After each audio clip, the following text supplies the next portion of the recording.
कन्याकुमारी से कश्मीर तक भारत जोड़ो यात्रा पर राहुल गांधी निकले हुए हैं। इस वक्त ये यात्रा मध्य प्रदेश के इंदौर में मौजूद है।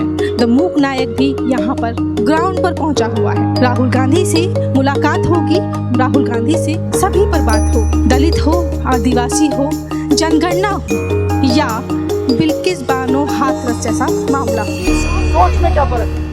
हम चाहते हैं कि चाहे वो दलित हो, आदिवासी हो, पिछड़े हो, जनरल हो, जो भी हो, उन सब की आवाज से हिंदुस्तान चलाया जाए। सेंसस को करा तो रिजर्वेशन किसने दिया, ये बात आप मत भूलिए। आदिवासी मतलब जो सबसे पहले थे, हिंदुस्तान के पहले मालिक। वनवासी जो बीजेपी कहती है, जो लोग जंगल में रहते हैं, उसका मतलब है कि जंगल के बाहर आप नहीं जा सकते। जंगल के बाहर आप सपना नहीं देख सकते। आप अगर आप अपने बेटे को पायलट बनाना चाहते हो, इंजीनियर बनाना चाहते हो, लॉयर बनाना चाहते हो, डॉक्टर बनाना चाहते हो, तो नहीं, आपके लिए मना है, क्योंकि आप वनवासी हो। तो आपको लगता है देश में अभी भी संविधान बाकी है? चाहे वो प्रेस हो, चाहे वो जुडिशरी हो, इन सब में आरएसएस अपने चुने हुए लोग एक एक करके डालते, और ये संविधान पे आक्रमण है। 2, 3, 4 बड़े उद्योगपतियों के बीच में असली लड़ाई, और असली लड़ाई धन की है। हिंदुस्तान की जनता का जो धन है वो किस प्रकार से बांटा जाए, लड़ाई हुआ। भारत जोड़ो यात्रा में हम लोग शामिल हैं और हमारे साथ राहुल गांधी, और राहुल गांधी से हम सभी मुद्दों पर बात करेंगे। तो राहुल जी, पहले तो ये भारत जोड़ो यात्रा क्या है, क्यों है, और मतलब भारत जोड़ो यात्रा से क्या होगा? भारत जोड़ो यात्रा का क्या लक्ष्य है? जी, हिंदुस्तान का जो स्ट्रक्चर है, इंस्टीट्यूशनल स्ट्रक्चर, उसमें उसकी नींव संविधान है, और संविधान में से बाकी संस्थाएं निकलती हैं। जुडिशरी निकलती है, ब्यूरोक्रेसी निकलती है, प्रेस निकलती है, सब संस्थाएं निकलती है, सब इंस्टीट्यूशन निकलते हैं। उन सबको आरएसएस और बीजेपी ने कैप्चर कर दी। आज हिंदुस्तान में कोई विपक्ष की राजनीति करना चाहे तो पूरा का पूरा जो ढांचा है वो बंद है। उसमें आप विपक्ष की बात उठा नहीं सकते। जैसे हम पार्लियामेंट में बात करते हैं, जो भी हम उठाना चाहें पार्लियामेंट में, लोकसभा में, चाहे वो किसानों का अधिकार हो, नोटबंदी हो, जीएसटी हो, चाइना की बात हो, जो भी हम उठाना चाहते हैं वो सब लोकसभा में हमें उठाने नहीं देते, माइक ऑफ कर देते हैं। तो रास्ता हमें यही दिखा कि जनता के बीच में जाकर सीधा जनता से बात करें। तो आज संविधान दिवस भी है। नहीं, आपने पूछा सवाल तो मैं जी जी, जो डर फैलाया जा रहा है, लोगों को बांटकर, लोगों को डराकर और पॉलिसीज के माध्यम से, उस डर के खिलाफ, हिंसा के खिलाफ, नफरत के खिलाफ हमने ये यात्रा शुरू की। यात्रा का दूसरा लक्ष्य, जो बेरोजगारी फैल रही है, गरीबी फैल रही है और महंगाई फैल रही है, उसके खिलाफ खड़ा होना है। जी, आज संविधान दिवस भी है, तो आपको लगता है देश में अभी भी संविधान बाकी है? संविधान को जीवित अगर हम रखना चाहें तो संविधान की रक्षा होनी चाहिए। रक्षा एक तरफ जनता करती है, मगर दूसरी तरफ रक्षा हमारे इंस्टीट्यूशंस करते हैं। हमारी विधानसभाएं, लोकसभाएं करती हैं, हमारी जुडिशरी करती है, हमारी प्रेस करती है, और ये जो सब इंस्टीट्यूशंस हैं, स्ट्रक्चर्स हैं, संस्थाएं हैं, ये सब वो काम नहीं कर रहे। जुडिशरी सचमुच में संविधान नाम के वास्ते है, वो इफेक्टिवली काम नहीं कर रहा। आप जुडिशरी की बात कर रहे हैं, बल्कि सभी जगह अगर हम देखें तो वहाँ पे अभी भी दलित आदिवासी की वो प्रेजेंस नहीं है। दलित आदिवासी और पिछड़ों की प्रेजेंस, बिल्कुल, अल्पसंख्यकों की भी प्रेजेंस नहीं। हाँ, मतलब नहीं दिखता है, जबकि संविधान ने तो सबको बराबर का मौका देना चाहिए। हाँ। तो क्या वजह है, मैं मतलब वजह जानना चाहती हूँ। ये राजनीतिक लड़ाई है, और राजनीतिक लड़ाई में उनकी तरफ धन है, आज उनकी तरफ सरकार के सब अंग हैं, गरीबों की तरफ सिर्फ गरीबों की आवाज़ है, किसानों की आवाज़ है, दलितों की, पिछड़ों की, आदिवासियों की आवाज़ है। अगर उस आवाज़ को हमने ऑर्गेनाइज कर दिया तो वो बहुत पावरफुल चीज़ है, मगर वो जो आवाज़ है वो बिखरी हुई है। तो वो कैसे इकट्ठा होगी? ये मतलब करने भारत जोड़ो यात्रा एक उसका यही एक इसका एक तरीका है, आवाज़ को इकट्ठा करना, आवाज़ को सुनना,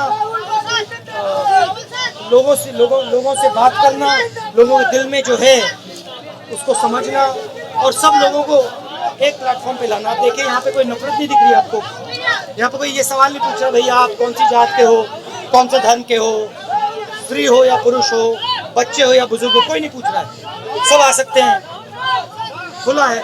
यही हिंदुस्तान है। लेकिन ऐसा हिंदुस्तान हमें चाहिए। लेकिन इस समय तो अगर हम देश में देखें तो हिंदू और हिंदुत्व की एक लड़ाई चल रही है, उसमें अपने आप को दलित, आदिवासी, पिछड़ा, मुस्लिम कहाँ अपने आप को देखें? देखिए लड़ाई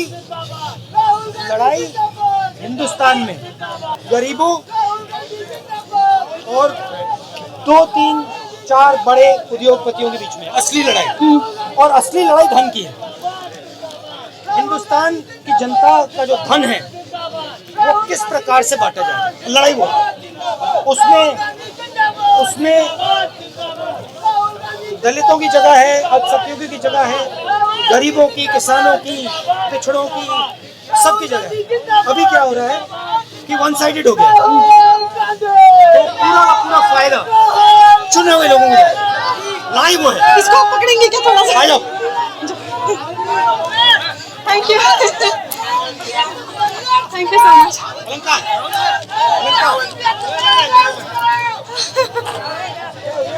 कॉफी दे रहा हूँ तुम्हें, क्या हो गया इसको?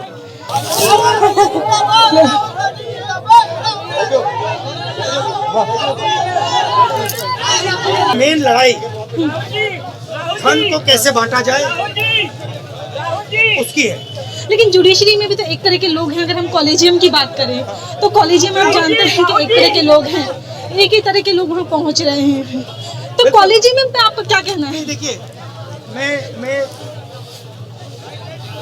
जुडिशरी की सिर्फ बात नहीं करूँगा, हिंदुस्तान के सारे इंस्टीट्यूशंस, चाहे वो प्रेस हो, चाहे वो जुडिशरी हो, इन सब में आरएसएस अपने चुने हुए लोग एक एक करके डाल रहे। तो ये सिर्फ जुडिशरी में नहीं हो रहा, ये सब जगह हो रहा है। हाँ बिल्कुल सब जगह हो रहा है, क्योंकि जाति देखकर लोग भर्ती कर रहे हैं। और ये संविधान पे आक्रमण है, क्योंकि ये जो इंस्टीट्यूशंस हैं, ये जो फ्रेमवर्क है, ये संविधान ने बनाए। जुडिशरी जो है वो किसी संगठन की नहीं है,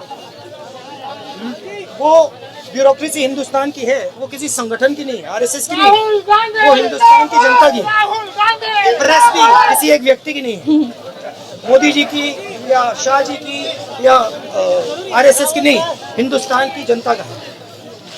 तो वो पूरा का पूरा जो हिंदुस्तान की जनता की रक्षा करने का स्ट्रक्चर है, उसको एक संगठन ने पकड़ लिया। और ये जो आप देख रहे हैं, ये एक देश में एक नई विचारधारा पैदा हो रही है। ये जो यात्रा है, ये विचारधारा है, आरएसएस की दूसरी विचारधारा है। आरएसएस और बीजेपी के खिलाफ राजनीतिक लड़ाई कौन लड़ रहा है और कौन सी पार्टियां लड़ रही हैं, वो आप देख लीजिए बस। लेकिन हाल ही में आरएसएस में भी आपकी तारीफ हुई है, भारत जोड़ो की तारीफ हुई है। वो तो करनी पड़ेगी, वो तो करनी पड़ेगी, क्योंकि अगर तारीफ नहीं की तो जनता देखेगी, सवाल पूछेगी। अगर आरएसएस और बीजेपी जानती है कि हमारी पार्टी कांग्रेस पार्टी उनके खिलाफ लड़ती है, ये हमारा डीएनए है, और ये हमारा डीएनए आज नहीं आया, ये हमारा डीएनए आजादी की लड़ाई के टाइम से है। हाल ही में आपने आदिवासियों को देश का मालिक बताया था। हाँ। तो आदिवासी देश का ओरिजिनल मालिक।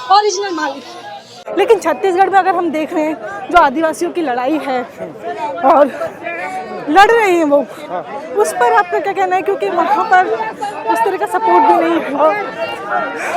छत्तीसगढ़ के चीफ मिनिस्टर यहाँ हैं, उनसे बात कीजिए। ये सवाल पूछ रहे हैं छत्तीसगढ़ के बारे में कि आदिवासियों के बारे में छत्तीसगढ़ में क्या हो रहा है।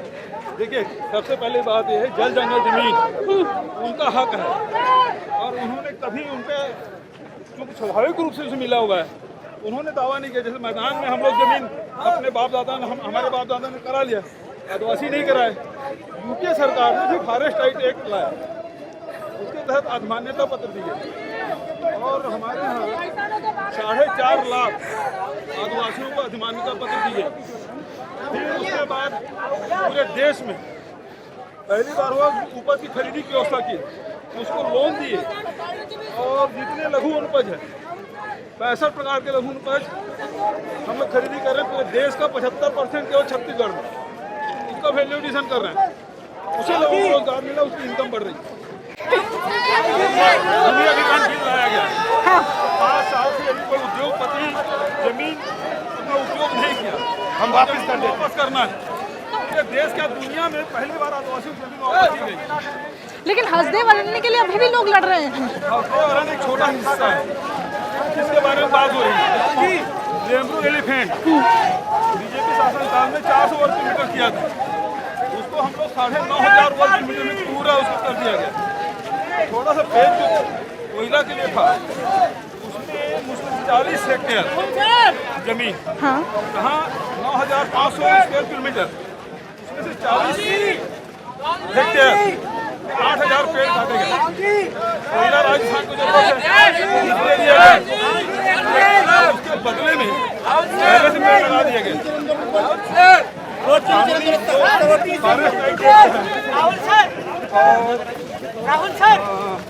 पर्यावरण अधिनियम है पूरा पालन, जो भारत सरकार के नियम है वन अधिनियम और पर्यावरण अधिनियम सबका पालन हो रहा है। रिकॉर्ड क्या है? रिकॉर्ड है कि कांग्रेस पार्टी और अंबेडकर जी ने संविधान दिया, राइट, नींव फाउंडेशन। उसके बाद अगर आप यूपीए का समय देखें, उसमें मनरेगा दी, जमीन का अधिकार दिया, पैसा कानून दिया, ट्राइबल बिल दिया।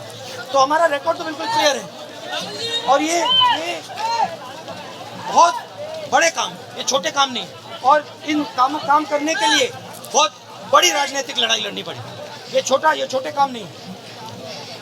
हमारी जो अप्रोच है, अगर आप मेरा भाषण सुने कुछ दिन पहले वाला, उसमें हमने कहा है आदिवासी मतलब जो सबसे पहले थे, मतलब हिंदुस्तान के पहले मालिक।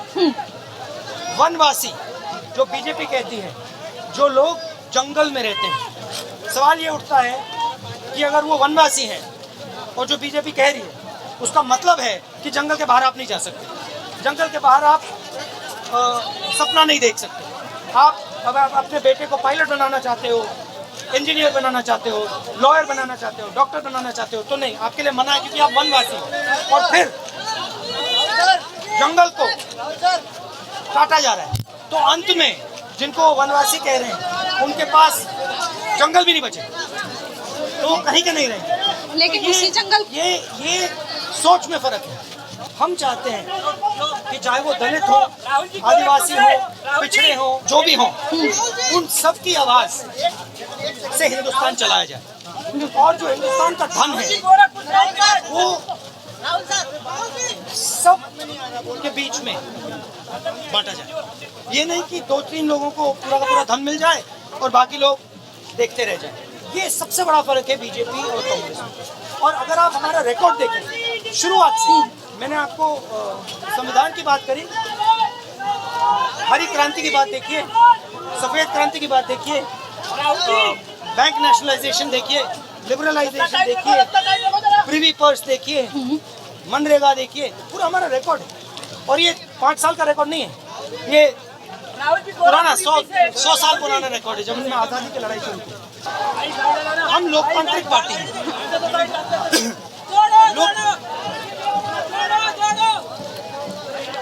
बीजेपी जो जात का ढांचा है उसकी रक्षा करती है और वो चाहते हैं कि जो जात है वो हिंदुस्तान में मिटे ना, और वही उनकी लड़ाई है। हमारी लड़ाई सबको अधिकार देकर हिंदुस्तान का जो, जैसे मैंने बोला, जो धन है, जो वो पूरा का पूरा सब लोगों को मिले। लेकिन आपको नहीं लगता है 2011 में जब आपकी सरकार थी तब भी होनी चाहिए थी? हम कर रहे थे। फिर क्यों वो डेटा बाहर नहीं आया? हाँ, वो बाहर क्यों नहीं आया डेटा? नहीं, अच्छा, आप सेंसस की बात कर रही हो? हाँ, सेंसस करवाया किसने? सबसे पहला सवाल है, करवाया किसने? बीजेपी ने करवाया? बीजेपी ने नहीं, कांग्रेस ने करवाया? कांग्रेस ने करवाया। और वो हमारी पार्टी की व्यू है कि जो भैया जो सेंसस डेटा है उसे बाहर निकलना चाहिए, और हम उसके लिए हैं। उस समय हमारी पार्टी में डिस्कशन चला था, और हमारी राय है कि वो बाहर आना चाहिए। मगर ये आप मत भूलिए कि सेंसस को करा किसने, रिजर्वेशन किसने दिया, ये बात आप मत भूलिए। मेरी बेटी बहुत ही ज्यादा रोज कोई बात नहीं, आ जाओ आ जाओ। जैसे हाथरस में हुआ, और हाथरस में एक सिक्योरिटी दे रहे हैं मतलब उस परिवार को, और बिल्किस बानो का आप देखें कि रेपिस्ट जो है उनको माला पहनाई जा रही है, उनको संस्कारी कहा जा रहा है। तो ऐसे में इस देश में दलित मुस्लिम महिला होना क्या है, मतलब गलत है क्या? उनको इंसाफ आगे मिलेगा कभी? ये कोई भी महिला, कोई भी हो, किसी भी धर्म की हो, किसी भी जात की हो, कोई भी हो, किसी के खिलाफ अगर गलत काम किया जाए, हाँ, उसके एकदम कड़ी सजा मिलनी चाहिए। Thank you sir, thank you so much. बाकी लोगों से ओके, थैंक यू। फिर से करवाना हो, फिर से कर सकते।